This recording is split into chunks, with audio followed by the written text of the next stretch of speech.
மாநிலம் கொல்லம் அருகே உள்ள பரவூர் கோயிலில் ஏற்பட்ட தீ விபத்தில் உயிரிழந்தவர்களுக்கு தமிழக ஆளுநர் உள்ளிட்டோர் இரங்கல் தெரிவித்திருக்கிறார்கள்.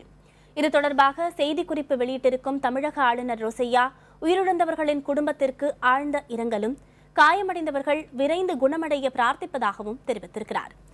துரதிருஷ்டவசமாக நடைபெற்ற இந்த சம்பவத்தால் வேதனை அடைந்துள்ளதாக அறிக்கை வெளியிட்டுள்ள தமிழக முதலமைச்சர் ஜெயலலிதா, மீட்பு பணியில் கேரளாவிற்கு தேவையான உதவிகளை செய்ய தயாராக இருப்பதாகவும் தெரிவித்துள்ளார். திமுக தலைவர் கருணாநிதியும் தனது இரங்கலை பதிவு செய்துள்ளார். தீ விபத்துக்கான காரணம் குறித்து உரிய விசாரணை நடத்த பாரதிய ஜனதா தமிழக தலைவர் தமிழிசை சவுந்தரராஜன் வலியுறுத்தியிருக்கிறார். கலாச்சார திருவிழாக்களை கவனமுடன் கையாள்வதின் அவசியத்தை இந்த விபத்து உணர்த்தியிருப்பதாக பாட்டாளி மக்கள் கட்சி இளைஞரணி தலைவர் அன்புமணி ராமதாஸ் தெரிவித்திருக்கிறார்.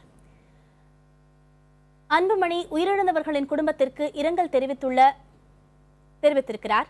அதோடு சமத்துவ மக்கள் கட்சியின் நிறுவனர் சரத்குமார், பாதிக்கப்பட்டவர்களுக்கு கேரள அரசு உரிய இழப்பீடு வழங்கவும் வலியுறுத்தியிருக்கிறார்.